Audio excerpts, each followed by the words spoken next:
souverain.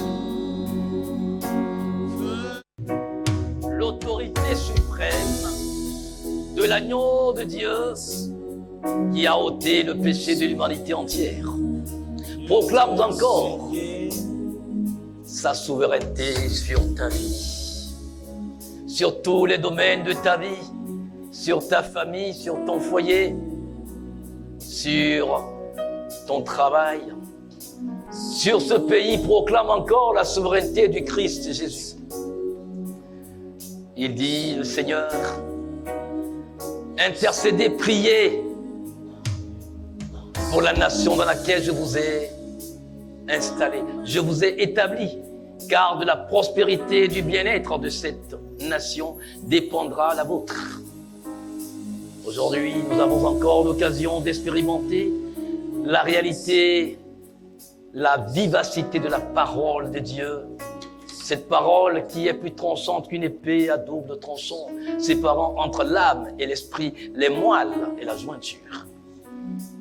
Que cette parole est libre cours, qu'elle s'installe et qu'avec sa puissance, elle opère mieux que ce que peut faire quelque scalpin que ce soit, dans la vie de qui que ce soit, dans le nom de Jésus-Christ. Seigneur, nous voulons te dire merci. Nous sommes là pour toi. Nous sommes là pour t'écouter. Nous sommes là pour nous laisser instruire par toi. Toi qui connais tes desseins parfaits. Pour nous, Seigneur, déroule le programme de ton bonheur, de ton plan de bonheur pour chacun d'entre nous. Remplis-nous à débordement, à tous égards, au nom de Jésus-Christ. Amen. Nous allons nous asseoir, s'il vous plaît. Le Seigneur, notre Dieu, nous aime d'un amour infini. C'est lui qui, dans son intégrité, dans sa fidélité, dans sa souveraineté, nous a appelés des ténèbres à son admirable lumière. Et il ne nous a pas appelés pour que nous puissions aller et que nous puissions œuvrer par nos propres forces. Il nous a donné le Saint-Esprit, grâce à qui nous pouvons tout faire selon le plan de Dieu. Aujourd'hui, le Seigneur voudrait nous entretenir sur la délégation de pouvoir. Nous parlons de délégation, d'autorité déléguée de Dieu. Et nous comprendrons ce que ça signifie comme implication de la part des uns et des autres. Quand nous parlons d'autorité, tout le monde comprend qu'il s'agit d'une puissance, d'un pouvoir, d'une domination, d'une force à laquelle celui qui n'est pas égal à cette force s'oppose, se trouvera être écrasé. L'autorité est incarnée par des hommes. Elle est incarnée par des institutions à qui les hommes ont donné un pouvoir, ont donné un droit, ont donné une force, une puissance pour agir. Donc Dieu est une autorité, pour ne pas dire Dieu est l'autorité. Il y a des autorités, mais Dieu est l'autorité. Et il a décidé en tant qu'autorité de nous déléguer cette autorité. Il a décidé de nous conférer cette autorité. Donc, l'autorité que tu as en tant que chrétien, en tant que fils de Dieu, fille de Dieu, est une autorité qui t'a été donnée par pouvoir, puissance de la part de Dieu au nom de notre Seigneur Jésus-Christ. Pourquoi parlons-nous de délégation de pouvoir? Qu'entendons-nous par délégation? Quand nous parlons de délégation, nous parlons de transfert. Transfert de pouvoir, transfert d'autorité, transfert de compétences, transfert de capacité pour agir au nom et à la place de quelqu'un, transfert d'aptitude que tu n'auras pas eu par ta propre force, transfert de droit, transfert de richesse et même de dette. Donc, on te délègue un pouvoir, on te délègue une autorité, on te délègue la capacité, on te donne, on te dope, on met à ta disposition tout ce qu'il faut pour accomplir la tâche à laquelle tu es assigné par délégation. Donc, Dieu ne nous a pas appelés par Christ des ténèbres à son admirable lumière pour nous laisser agir à notre manière ou par notre propre force. Parce que nous sommes dans le monde. Mais il dit, nous ne sommes pas du monde. Et étant produits du monde, nous ne pouvons pas influencer le monde. Nous ne pouvons pas amener le monde à épouser le plan de Dieu si nous n'avons pas reçu une puissance, une force venant de ce Dieu qui nous a sauvés pour pouvoir influencer le monde. Donc, en tant que chrétien, le jour où tu as confessé Jésus-Christ comme ton sauveur personnel et le sauveur de ton âme, tu as reçu la délégation du pouvoir. La puissance de Dieu t'a été donnée, t'a été déléguée pour agir en lieu et place de Dieu sur terre, puisque les hommes ne voient pas Dieu. C'est toi qu'ils voient. Les hommes ne voient pas ta foi, c'est ton action qu'ils voient. Ce sont tes paroles qu'ils entendent. Ce sont tes actes qu'ils analysent et en lesquels ils peuvent croire ou pas. Dans Matthieu 28, verset 18 à 20, le Seigneur dit,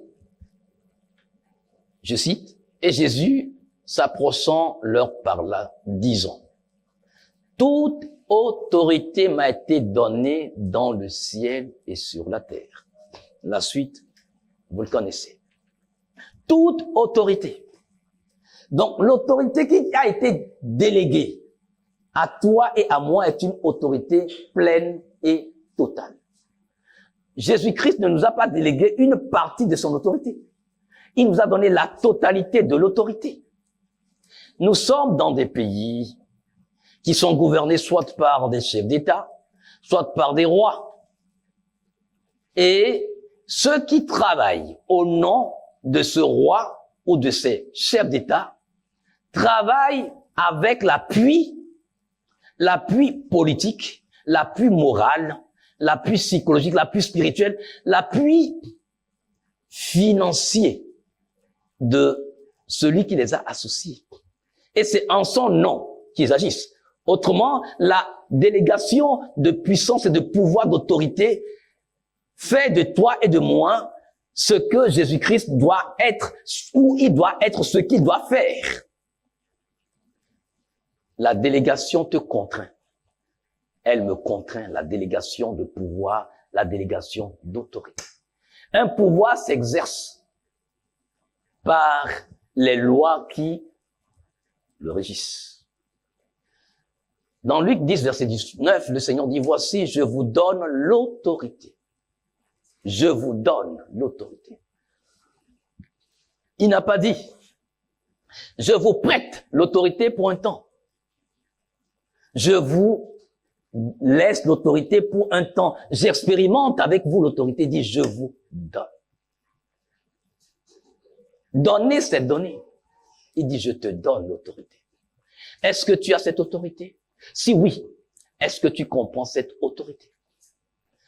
Si tu ne comprends pas l'autorité, si tu ne connais pas le fonctionnement de l'autorité, comment peux-tu l'exercer? C'est pour cela que certains ont l'autorité, mais agissent comme, ou se laissent marcher dessus, parce qu'ils ne connaissent pas leur valeur. Dieu est le Père suprême de toute autorité. Donc, quand on parle d'autorité, il y a une autorité au-dessus de toute autorité. Et cette autorité, c'est celle de Dieu. Il faut que nous connaissions la source de l'autorité.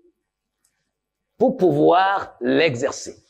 Et l'exercer avec assurance, avec certitude, avec zèle, avec courage. Dans Romains 13, le verset 1er, il est dit que chacun se soumette aux autorités qui nous gouvernent.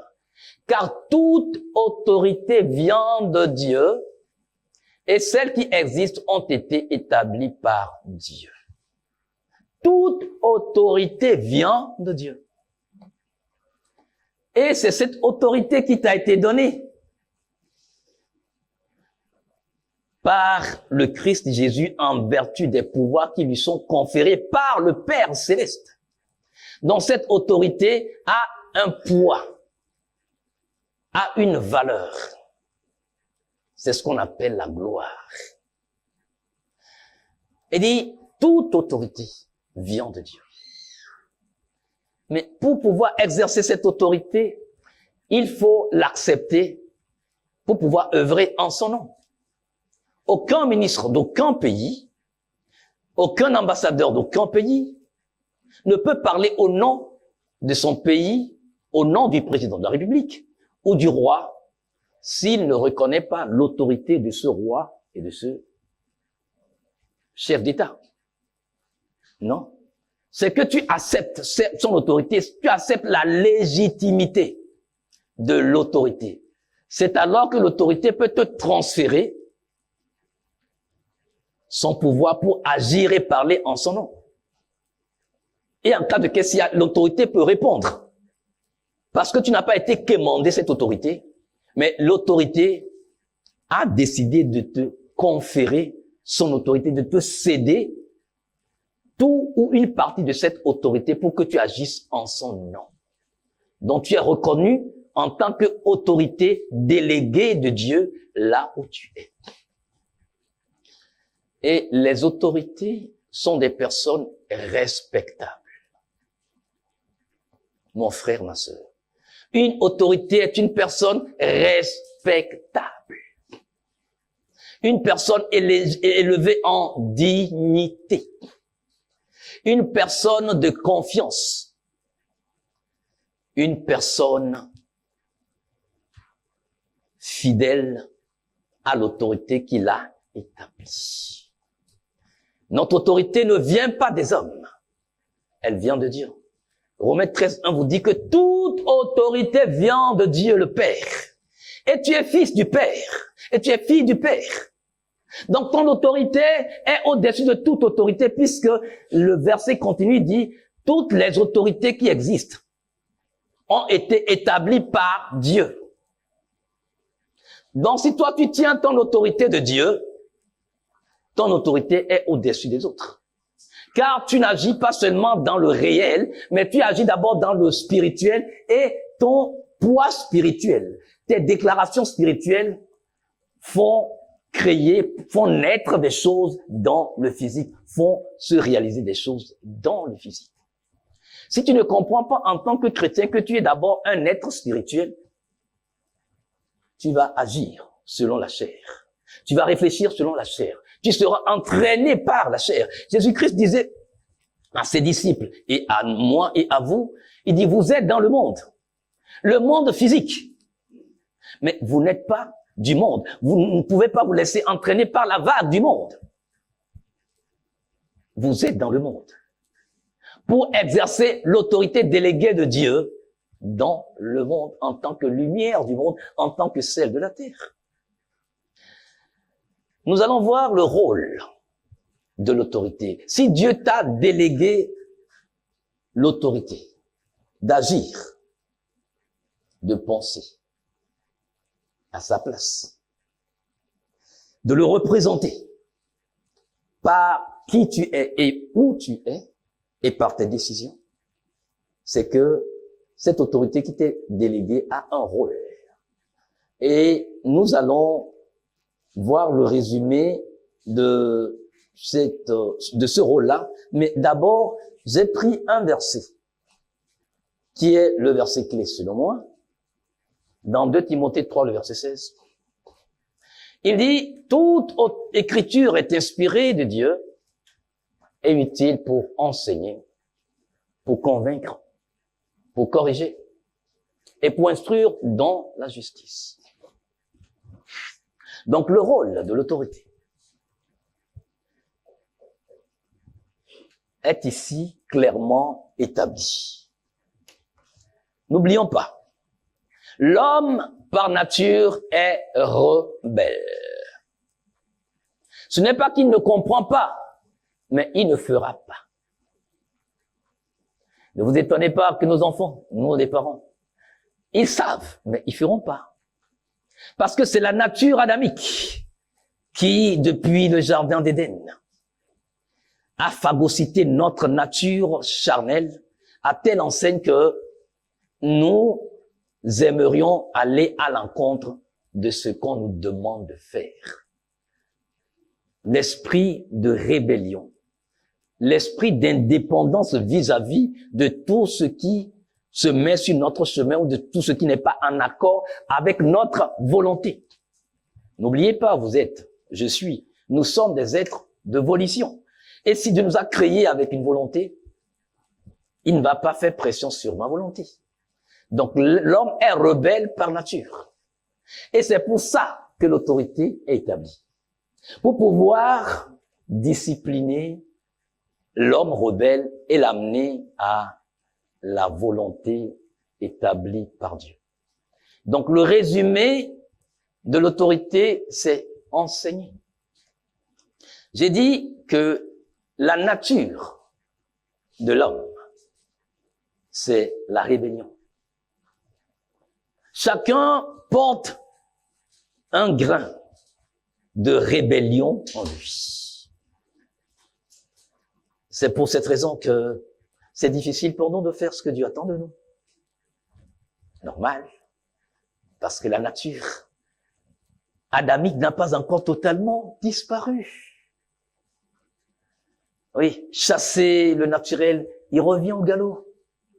Et nous sommes dans cette lutte jour et nuit.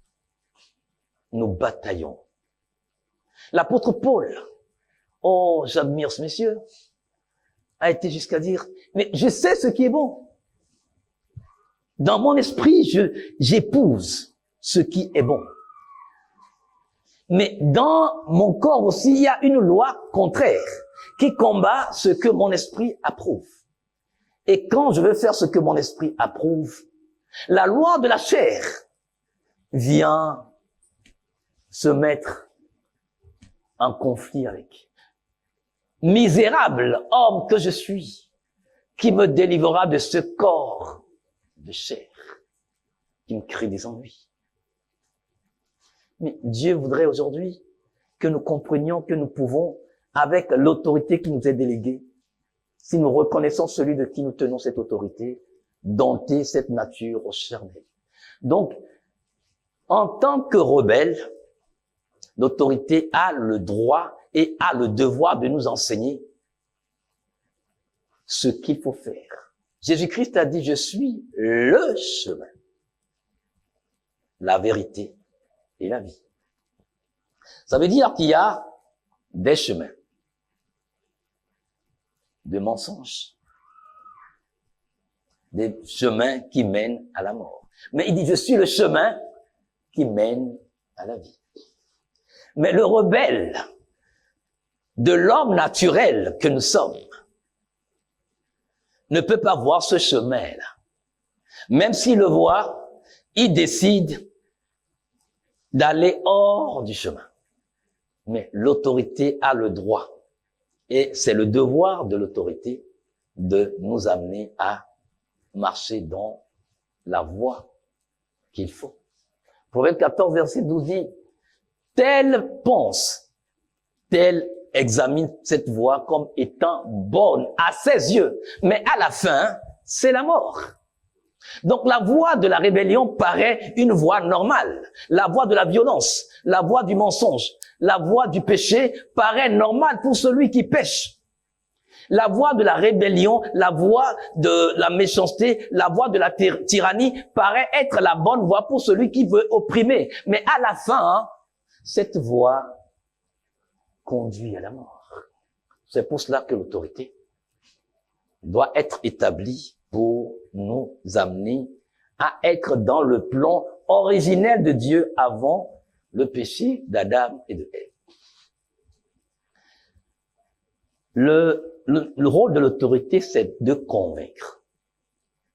Il me convainc de quand et de où je me suis écarté du droit chemin.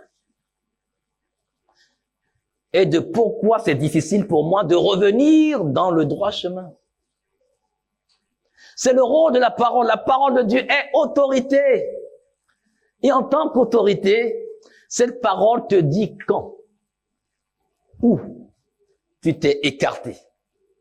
Et à chaque instant, elle essaye dans son amour de te convaincre. Elle te force pas, elle t'oblige pas, mais elle te convainc par l'Esprit de Dieu à revenir dans le droit chemin. Elle te lance une invitation chaleureuse, une invitation galante pour que tu reviennes dans le droit chemin. Parce qu'elle ne fera pas pression sur ta volonté. Non. Dieu te respecte plus que tu ne te respectes toi-même.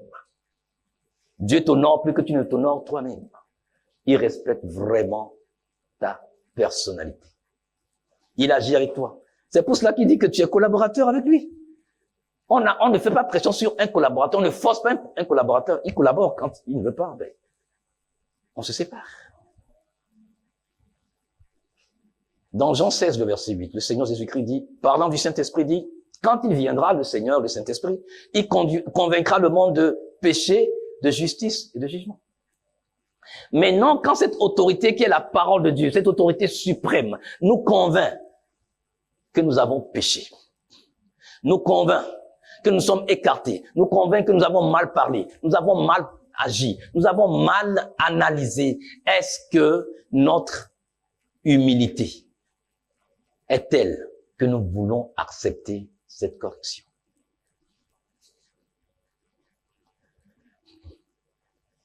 Le rôle de l'autorité, c'est de corriger. Comment cette correction se fait? Elle permet à celui qui s'est écarté de comprendre comment est-ce qu'il doit revenir dans le droit chemin.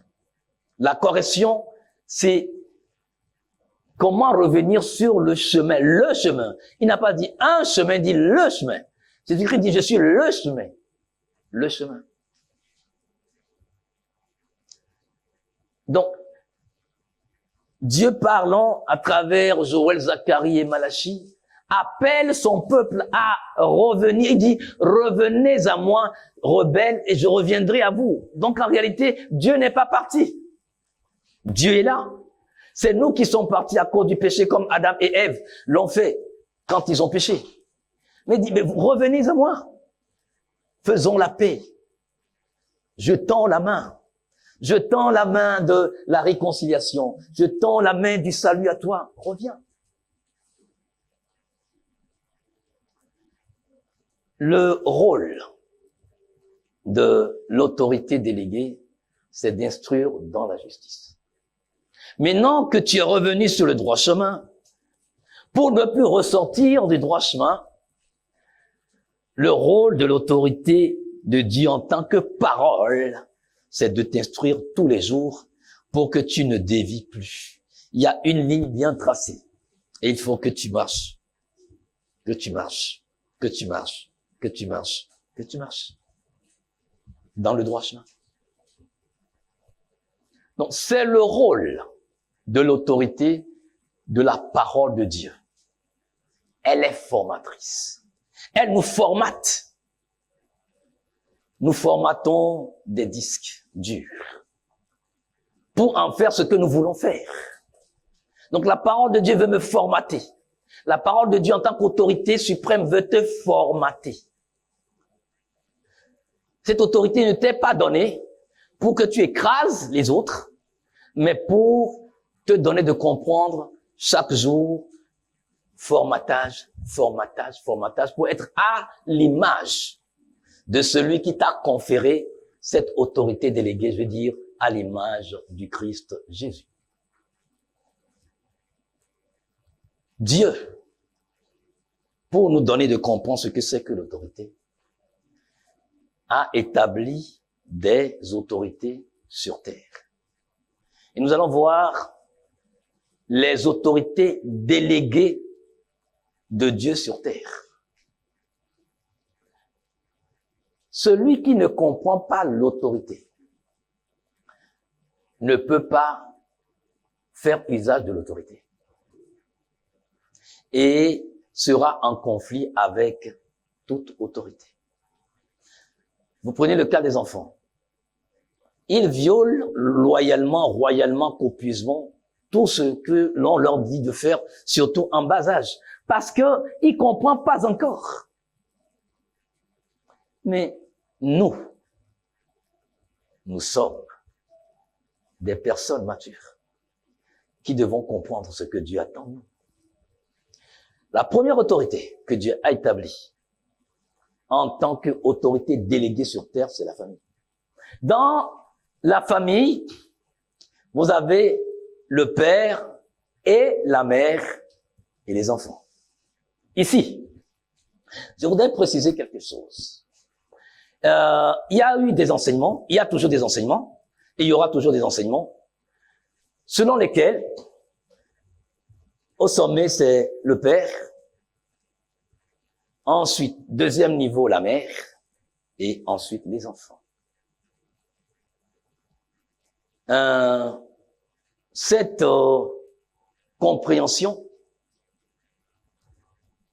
ne permet pas une gestion collégiale de la vie familiale. Puisque c'est le père qui décide de tout, c'est lui qui est le tout-puissant après Dieu. Donc, la femme est épargnée. La maman est épargnée de l'éducation. C'est le père qui toujours décide. C'est le père toujours qui a le dernier mot. C'est le père qui est le plus intelligent. C'est lui qui a les meilleures idées. S'il vous plaît. Comprenons bien ce que la parole de Dieu dit. Le père est responsable devant Dieu de la vie spirituelle de la famille. C'est la réplique de ce qui s'est passé dans le jardin d'Éden. Quand le Seigneur est venu, il ne s'était pas adressé à Ève. Bien que, en tant que Dieu omniscient, il savait que c'est Ève qui a floppé là. C'est elle qui a péché. Mais il s'est adressé à Adam. Parce que c'est à lui que revient cette autorité, cette responsabilité d'amener sa femme au niveau de la même autorité afin qu'à deux, ils puissent se gérer. Mes frères et sœurs, si vous ne changez pas de mentalité par rapport à cette réalité biblique, vous aurez des problèmes dans vos foyers. Parce que, par expérience, nos épouses, nos mamans, sont les plus habilitées avec un cœur de mère à parler et à éduquer les enfants. Malheureusement, notre autorité de père, notre orgueil masculin nous a tellement aveuglés que c'est nous qui avons le dernier mot. Mais si les deux parlent le même langage, l'éducation est merveilleuse. La cohésion est là. C'est important. Donc, devant Dieu, ce n'est pas numéro 1, papa, numéro 2, maman, et numéro 3, les enfants. Numéro 1, papa et maman. Sinon, vous faites l'erreur d'être soit un papa vinaigre, une maman bonbon, ou un papa bonbon et une maman vinaigre. Et quand ça se passe comme ça, les enfants trouvent toujours des failles dans l'éducation. Et ils vont exploiter cette faille-là. Je suis désolé. Si votre épouse n'est pas au niveau où elle est censée être sur le plan spirituel, c'est votre responsabilité. Cher papa, cher homme, c'est ta responsabilité. Si ta femme n'est pas au niveau où tu voudrais qu'elle soit. Malheureusement, même dans certains foyers, c'est la femme qui est plus élevée et l'homme est là, assis. Non. Non, non, non, non. Oui. Maman doit prier avec les enfants, maman doit faire l'étude biblique avec l'homme, maman doit. Papa n'a jamais le temps.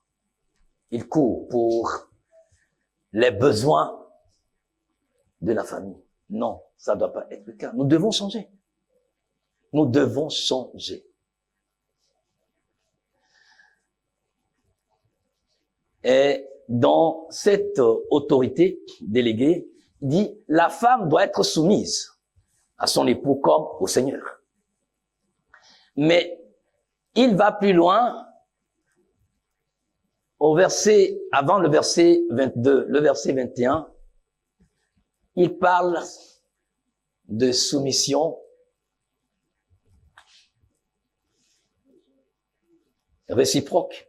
Il parle de soumission au nom de la crainte du Seigneur. Donc, en d'autres termes, si tu crains Dieu, soumets-toi. Or, je crains Dieu, mon épouse craint Dieu, donc à deux, nous devons nous soumettre les uns les autres. La soumission, cette soumission-là, qu'est-ce que ça signifie? Ça signifie que je dois prêter attention, je dois prêter l'oreille aux idées émises par ma meilleure moitié, par mon épouse. Oui, c'est ça.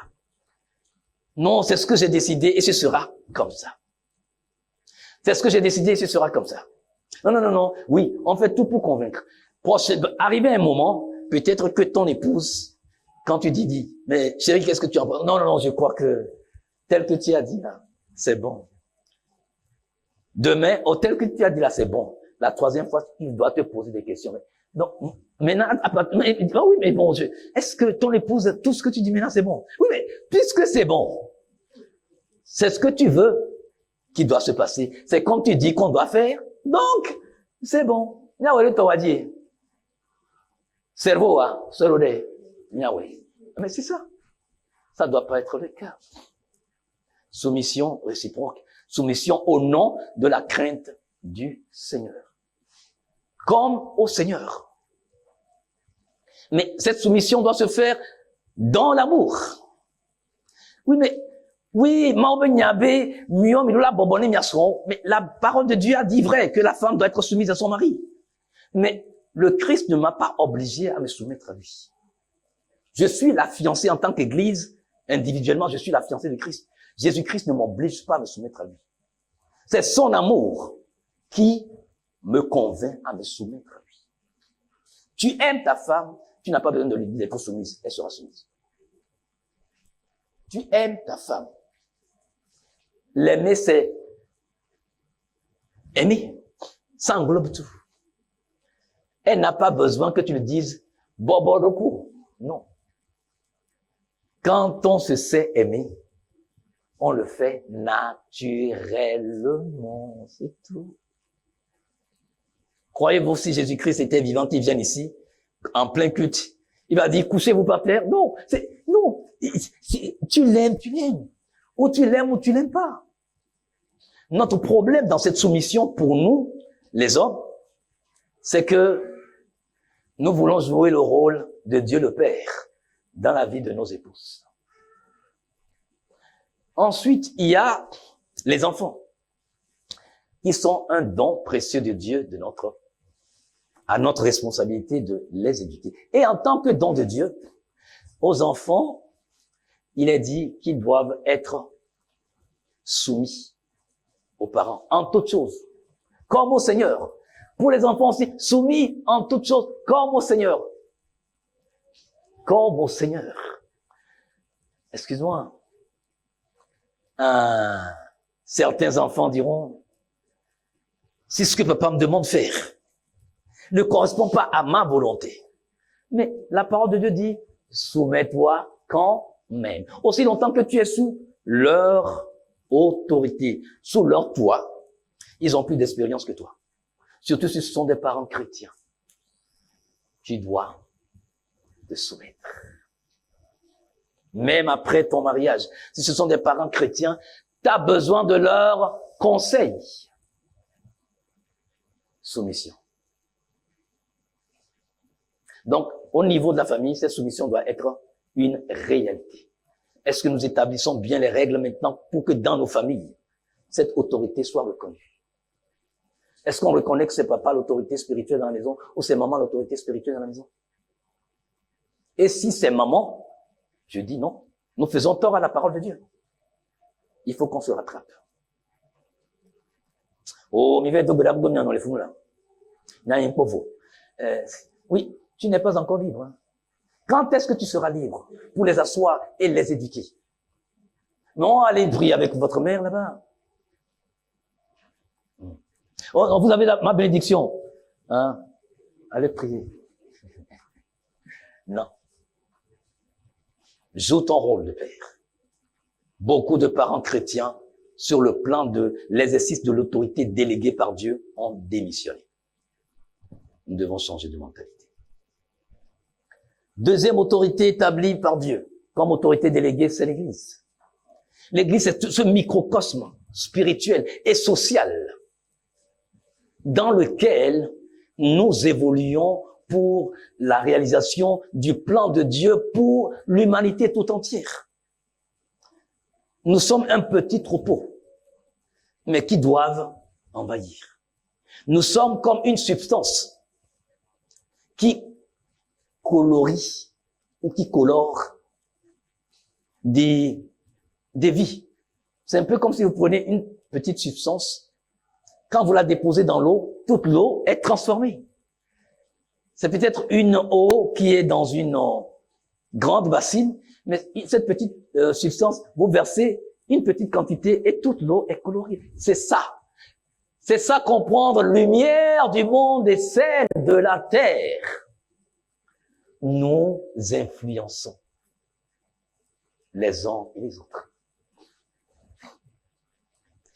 Et il a établi des leaders qui sont d'abord membres et il a établi le reste des membres. Nous tous, nous devons comprendre que nous devons être soumis aux autorités établies par nous. Pas parce que ces autorités nous plaisent, pas parce qu'ils disent ce que nous voulons entendre, pas parce qu'ils prêchent ce que nous voulons entendre, pas parce qu'ils sont gentils avec nous, mais la parole de Dieu dit de leur être soumis. À cause du Seigneur et au nom du Seigneur. C'est à cause du Seigneur que tu dois être soumis à cette autorité ecclésiastique qui est établie sur toi. Vous vous rappelez? L'apôtre Paul, sans savoir que cette autorité qui a demandé qu'on le frappe sur la bouche quand il parlait est une autorité ecclésiastique. Il a dit, Dieu te punisse. Dieu te réprouve, muraille blanchie. On lui dit, mais est-ce qu'il t'est permis d'injurier une autorité ecclésiastique? Je ne savais pas. Parce que Dieu ne permet pas de le faire. Combien nos bouches ont maudit, ont enterré, ont écrasé des serviteurs de Dieu établis sur nous. Vous n'êtes pas obligé de les aimer, mais Dieu vous demande de leur être soumis. Dieu me demande d'être soumis à cette autorité. Est-ce que nous aimons tous ceux qui nous gouvernent dans ce pays? Ah non, personne d'entre vous ne nous dira que vous les aimez. Mais vous êtes dans l'obligation d'être soumis. Est-ce que tout ce que vous voulez, vous l'avez dans ce pays? Tous vos désirs ne seront jamais satisfaits par ceux qui nous gouvernent, mais il dit de leur être soumis à cause du Seigneur. À moins que cette soumission soit contraire à ce que la parole de Dieu attend de toi. Si ce que l'autorité te demande de faire va à l'encontre de la parole de Dieu, tu n'es pas obligé d'être soumis. Quitte à en payer le prix par la prison, par la mort. Comme l'apôtre Pierre et les autres. Quand on leur a interdit de prêcher au nom du Seigneur Jésus-Christ. Ce sont des autorités. La loi est là. C'est écrit, noir sur blanc. Mais il a posé une question. Jugez-en vous-même s'il est de bon ton d'obéir à vous, les autorités, plutôt qu'à Dieu. Le choix est clair. Ça pouvait leur coûter la prison à vie. Ça pouvait leur coûter à l'époque la lapidation à mort ou la crucifixion. Mais le prix doit être payé quand on a la conviction de ce qu'on annonce. Mais aussi longtemps que ce que l'autorité me demande de faire ne va pas à l'encontre de l'autorité suprême de Dieu par laquelle cette autorité est établie, je le fais. Pour que notre foi ne soit pas mise en mal vis-à-vis de ces autorités. Et par rapport à cette autorité, troisième autorité établie par Dieu, à qui la délégation d'autorité a été donnée, c'est le gouvernement. Le gouvernement est l'autorité divine de Dieu dans la vie des nations et des peuples. N'oubliez pas toujours Romains 13, le verset 1er. Toute autorité vient de Dieu et tous ceux qui sont des autorités ont été établis par Dieu. C'est sur le modèle divin que les hommes essayent d'organiser la vie étatique, la vie sociétale, la vie royale. Donc toute autorité vient de Dieu.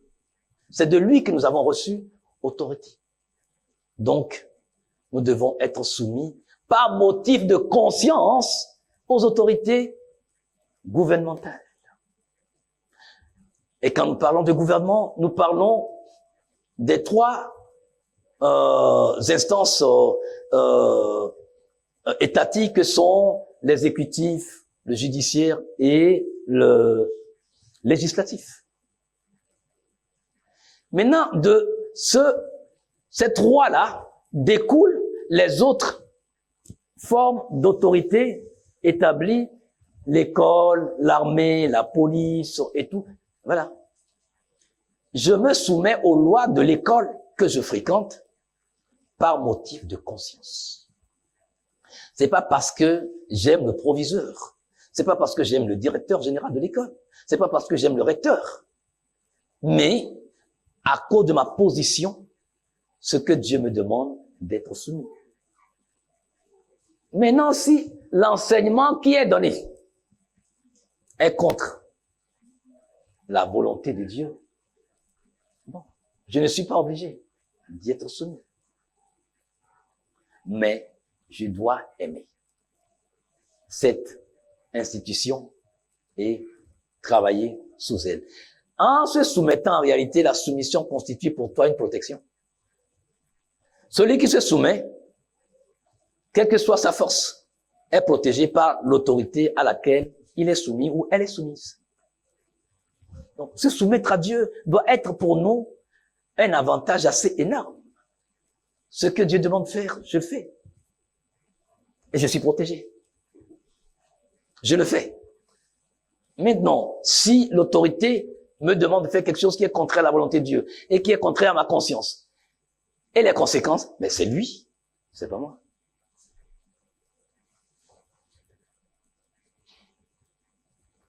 Maintenant, quatrième autorité établie par Dieu, c'est l'employeur. Certains, vous oubliez qu'il y a une relation de donneur d'ordre et de receveur d'ordre. Quand tu travailles, ton employeur est l'autorité qui est établie sur toi.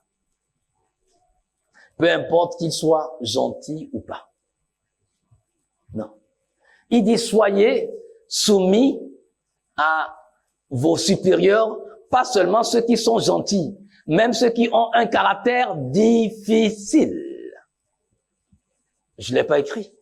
Les passages bibliques sont là, vous irez le lire à la maison.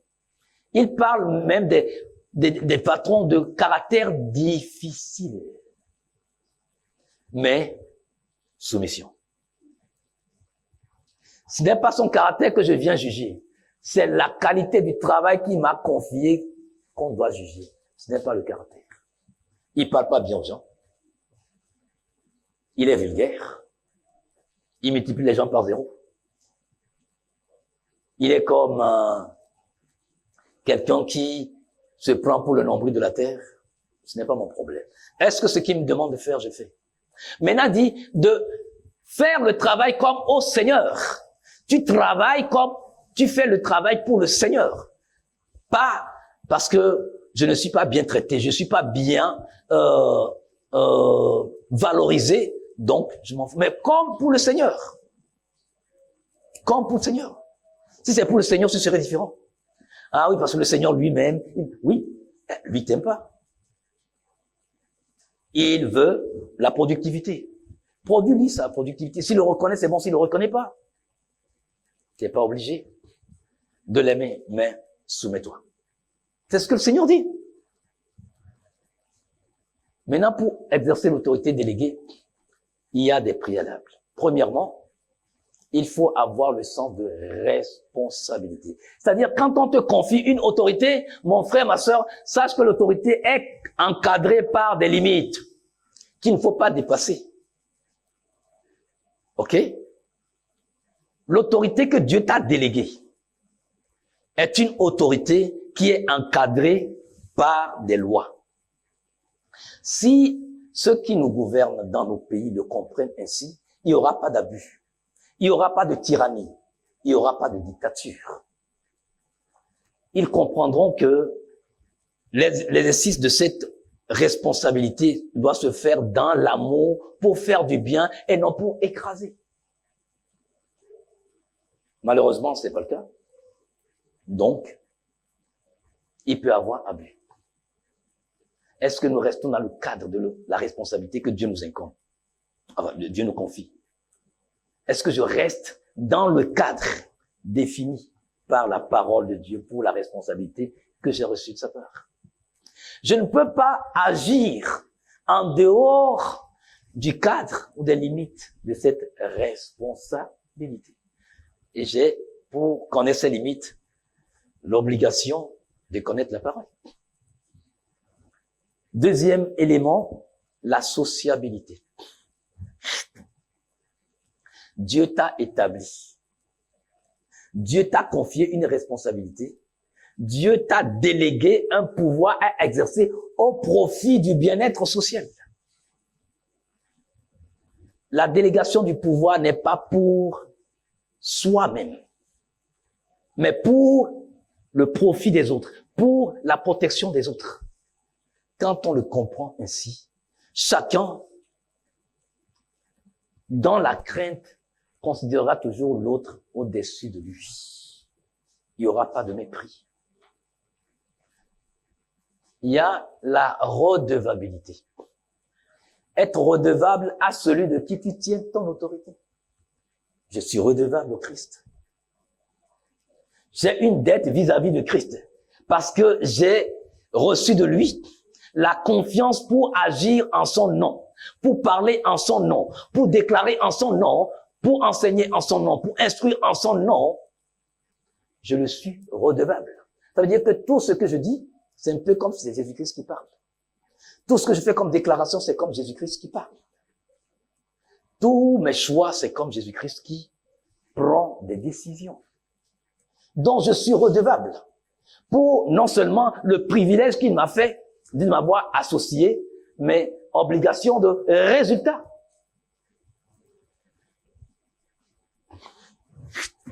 Quatrième élément pour exercer l'autorité déléguée, c'est qu'il faut avoir un cœur compatissant. Tu ne peux pas exercer une autorité reçue de Dieu ou reçue des hommes pour les hommes sans avoir de l'amour pour les hommes. Tu vas les écraser, tu vas les détruire. C'est ce qui se passe dans nos pays. Ceux qui nous gouvernent n'ont pas l'amour de Dieu, n'ont pas la compassion divine. C'est pour cela qu'ils peuvent. Ils se fichent de ce que vous souffrez. Ils se fichent royalement de ce que vous souffrez. C'est la possibilité. Les 25 francs qui sont dans vos portefeuilles, ils peuvent encore vous le prendre. Alors qu'ils en ont tellement. Ils ne savent pas quoi en faire. C'est normal parce que la personne n'a pas d'amour. Et c'est la faute à qui? C'est la faute à toi. C'est la faute à moi. Parce que la parole de Dieu dit, priez pour tous ceux qui sont élevés en dignité. Nous ne prions pas pour eux. Le jour où leur cœur sera ouvert au Christ Jésus, ils feront comme Zachée.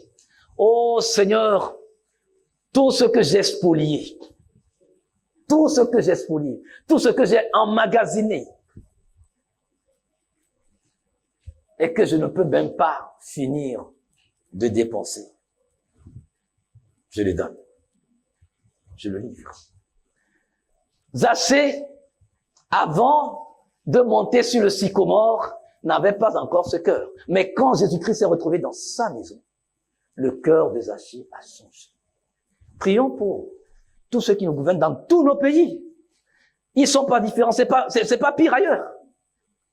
Non. C'est le système. Pour qu'ils puissent changer. Nous avons notre responsabilité vis-à-vis d'eux. Sinon, nous allons en pâtir. Nous avons payé, nos enfants en paieront. Mais je prie qu'il n'en soit pas ainsi. Cinquième élément à considérer pour exercer l'autorité déléguée par Dieu, c'est la discipline. Je dois être une personne disciplinée. Donc, le premier exemple de cette autorité. Est-ce que cette autorité est visible dans ma vie? Est-ce qu'elle est visible dans ta vie? Est-ce que le règne du Christ est évident dans ma vie?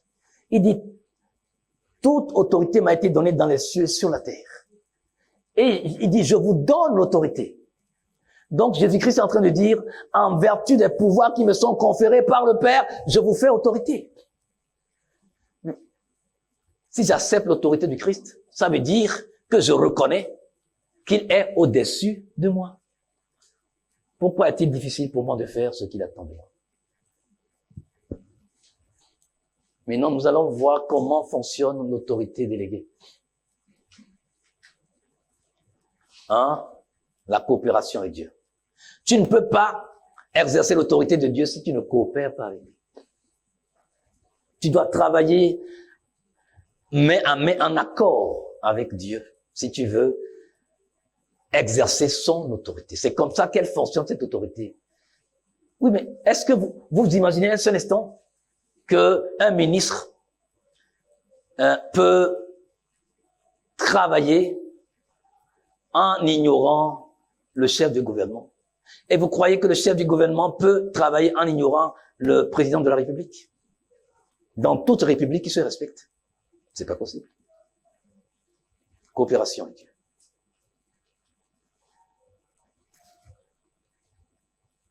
Avoir la mentalité d'un leader avisé.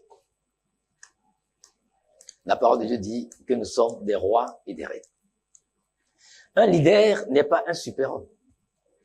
C'est un homme ordinaire, avec ses défis, ses craintes, ses espoirs, ses joies, ses peines, ses forces et ses faiblesses.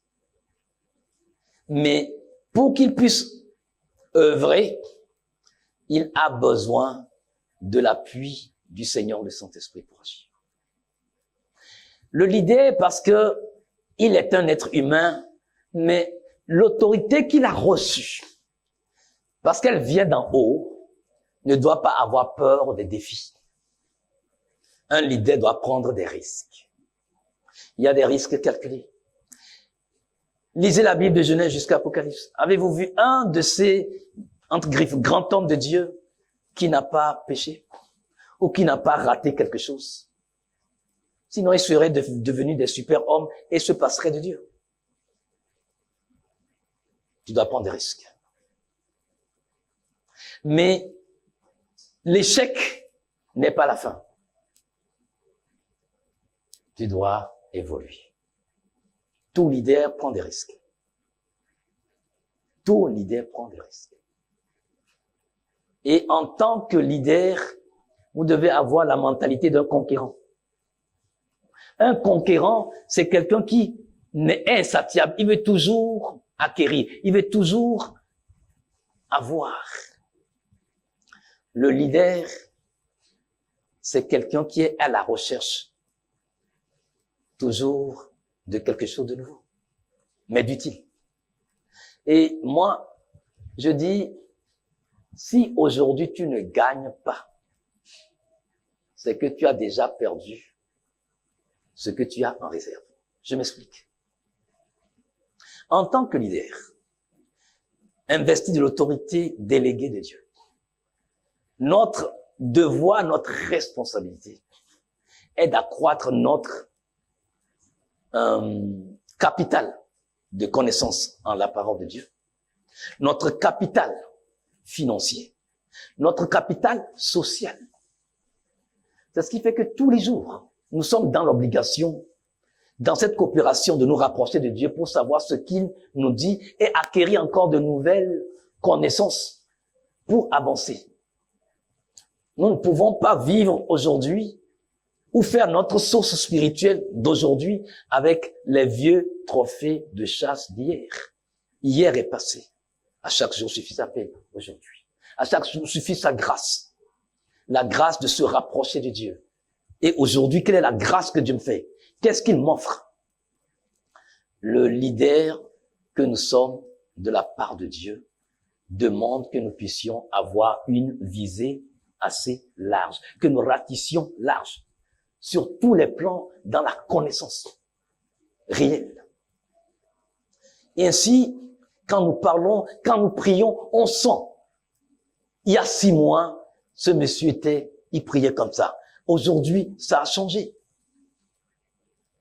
Je veux bien que vous écoutez des messages ou des messages de proclamation. On vous dit, répète, dis ceci. Oui, mais et toi-même, qu'est-ce que l'Esprit met en toi pour que tu puisses dire? Ce n'est pas quelqu'un qui va le mettre dans ta bouche. Dis, la parole est près de toi dans ta bouche. Mais si cette parole, tu l'as pas emmagasinée en toi, comment est-ce qu'elle peut remonter jusqu'à ta bouche pour que tu puisses la proclamer? Fais une réserve. Chaque jour, il faut faire la réserve. Chaque jour, il faut aller ramasser la manne. Les Israélites l'ont fait pendant 40 ans, tous les matins. Tous les matins. Chacun ramassait pour lui. Ce que j'ai ramassé aujourd'hui, c'est pour moi. Ce n'est pas pour toi. Ramasse pour toi aussi. Ouais. Parce qu'il n'y en a pas assez pour moi. Oui, ramasse pour toi. Et en tant que leader, vous gouvernez par décret. Vous devez déclarer des choses. Vous devez déclarer des choses par conviction. Dans Job 22, le verset 28, il dit, tu décréteras une chose et elle s'accomplira. À tes résolutions répondront le succès. Il est temps que le chrétien comprenne qu'il ne doit plus subir. Une autorité ne subit pas. Elle agit, elle déclare, elle décrète. Il est temps que vous compensiez ou nous commencions par décréter des choses. Vous êtes des rois, vous êtes des reines, n'est-ce pas? 1 Pierre 2, le verset 9. Mais les rois, comment gouvernent-ils? Par décret. La parole du roi est loi. Et tu es roi, tu es reine. Donc quand tu déclares dans le monde spirituel, ça devient une loi à laquelle le monde spirituel doit obéir. Et ça se produira dans le physique. Peut-être pour certains, vous ne comprenez pas trop ce que je dis. Mais vous priez pour certains sujets depuis. Je crois qu'il est temps que vous vous saisissez de votre autorité royale et que vous décrétiez des choses.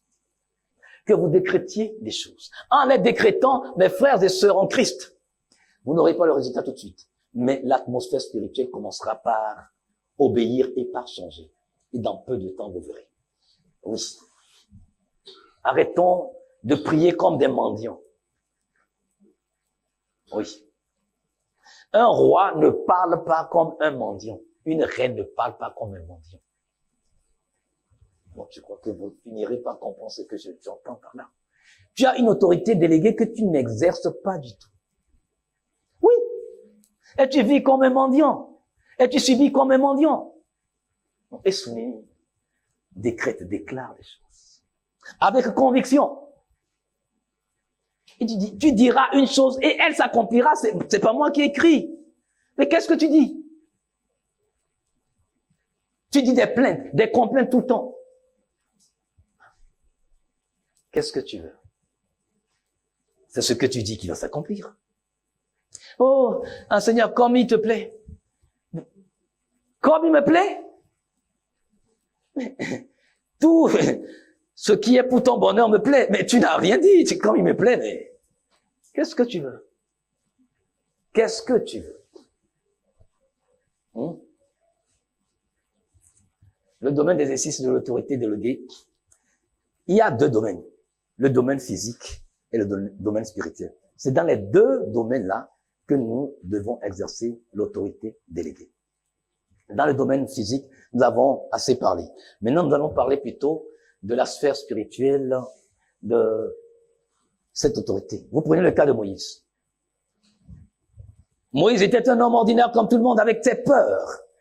Il était même incapable de parler. Je ne savais pas s'il bégayait. Mais il a dit à Dieu, mais je ne sais même pas parler. Je ne suis pas éloquent. Je n'ai pas les mots qu'il faut. Toi-même, tu le sais. Et Dieu, ça date pas d'hier. Mais quand il a compris l'autorité qui lui a été conférée par Dieu, on a vu ce qu'il a accompli en Égypte.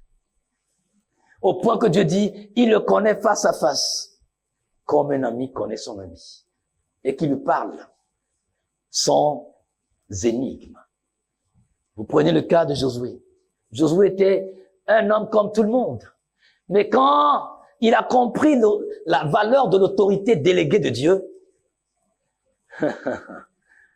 dans la bataille contre les Amoréens, quand il voyait le jour décliner et que la nuit devait être désavantageuse pour eux sur un terrain inconnu, il a dit au soleil, toi tu t'arrêtes là.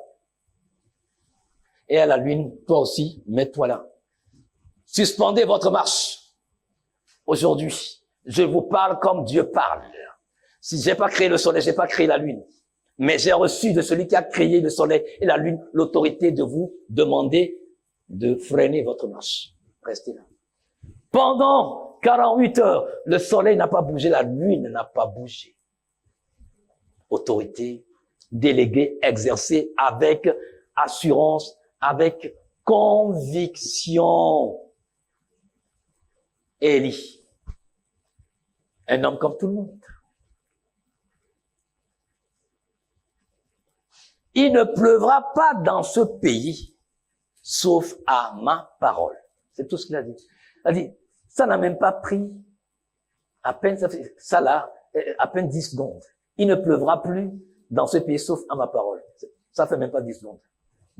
Et pendant 3 ans et demi, le ciel est resté de marbre, des reins.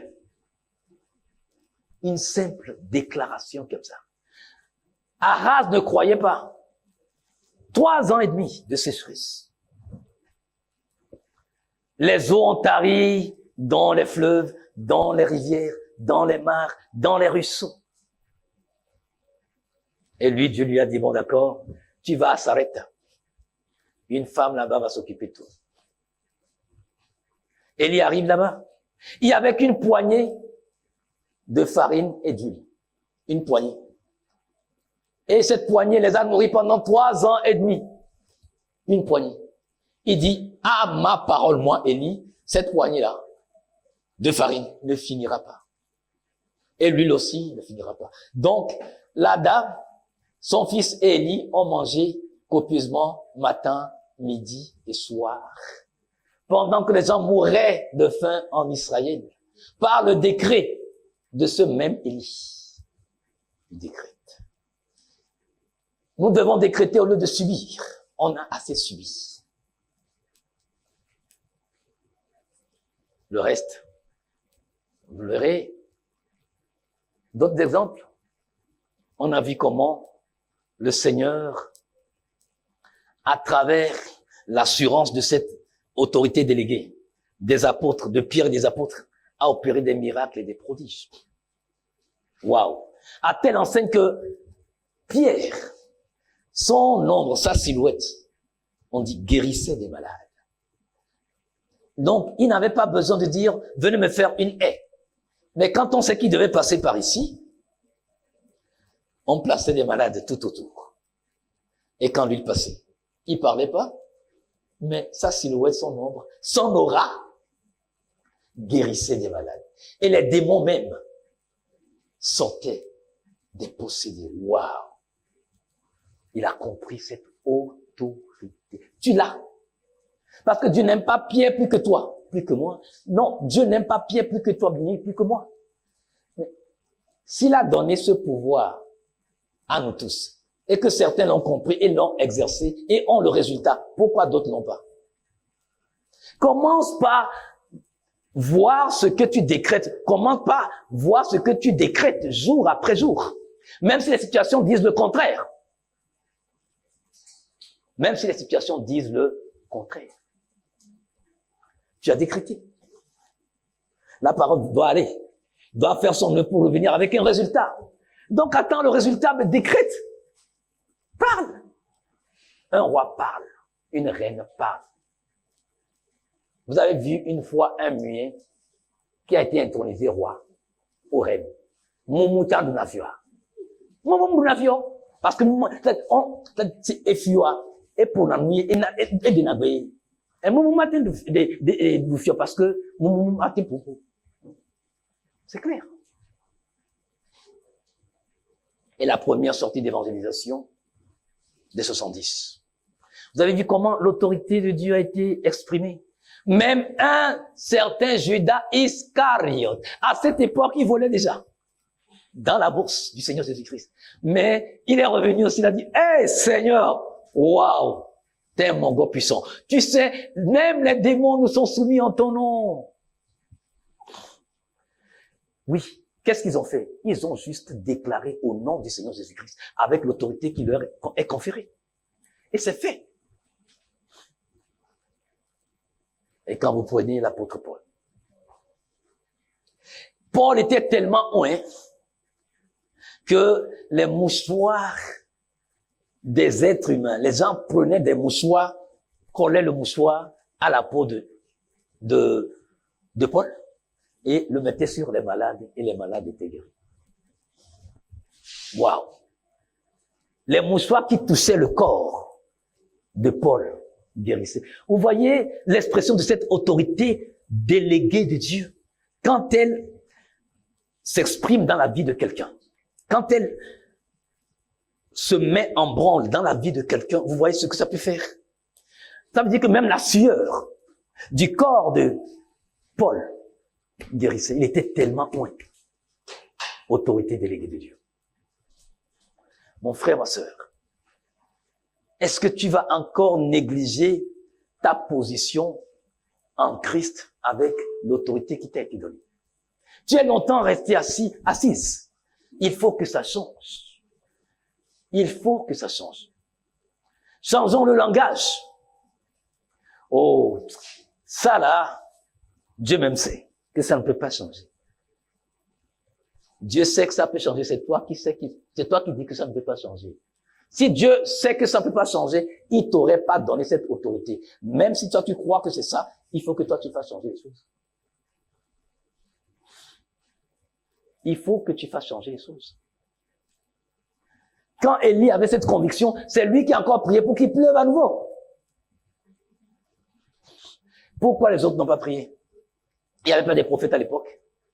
Il était conscient de son autorité spirituelle déléguée que Dieu lui a donnée. Et il l'a exercée pleinement.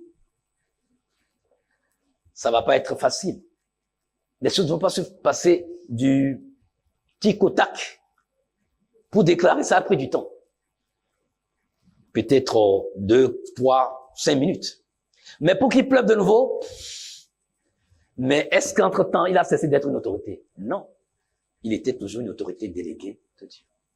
Donc, ne vous découragez pas si le résultat n'est pas tout de suite ce que vous voulez, mais il dit c'est une prophétie dont le terme est fixé et qui marche vers son terme.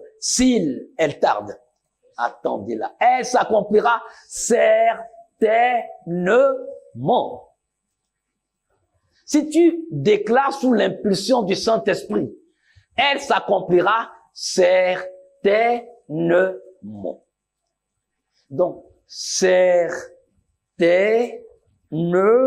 pas certainement, certainement, mais elle s'accomplira. Ça veut dire que tu dois développer de la patience. Mais Dieu veut se glorifier à travers ton autorité que tu as compris davantage aujourd'hui et que tu vas exercer. Tu n'as pas besoin de voir, déclare, décrète. Tu décrètes et en décrétant, c'est que tu es en train de forger. Tu es en train de préparer la chose pour qu'elle soit accouchée. C'est ça la déclaration. Et la crème des crèmes de cette autorité déléguée de Dieu, c'est le Seigneur Jésus-Christ. Je ne vais pas aller par 4 chemins, mais vous avez les 4 évangiles qui montrent comment cette autorité qu'il a reçue du Père a été exercée. Mais il a dit que nous pouvons faire, si nous croyons en lui, nous ferons plus que ce qu'il a fait. Le Seigneur dit, je suis la vérité, il ne ment pas. Si nous ne faisons même pas ce qu'il a fait, et que nous ne pouvons pas faire plus que ce qu'il a fait, c'est que nous avons le pouvoir, mais nous ne l'exerçons pas. C'est comme vous voyez certaines personnes qui sont à certains postes de responsabilité, de commandement, mais qui ont peur de leurs employés et qui peuvent même pas donner des autres. Quelle est cette autorité? Ma prière, c'est que Dieu donne à chacun d'entre nous d'avoir une compréhension plus profonde de cette autorité que Dieu nous a déléguée. Parce que nous sommes responsables de cette autorité dont nous devons rendre compte. Ah, mon frère, ça aurait été bien pour toi que tu ne donnes pas ta vie à Christ. Mais puisque tu l'as donné, et ce qu'il t'a donné comme autorité, si tu l'as pas exercé pleinement, le jour-là, tu rendras compte. C'est pour cela qu'il te donne des enseignements, il te donne de comprendre certaines choses. Si tu comprends, c'est bon. Si tu comprends pas, tu te fais du mal. Que, aujourd'hui, les mentalités puissent changer une bonne fois pour toutes. Et que chacun se saisisse de son bâton d'autorité, comme Moïse à l'époque, et fasse des signes, des prodiges, des miracles, à la gloire du Seigneur, l'Éternel, au nom de Jésus-Christ. Amen.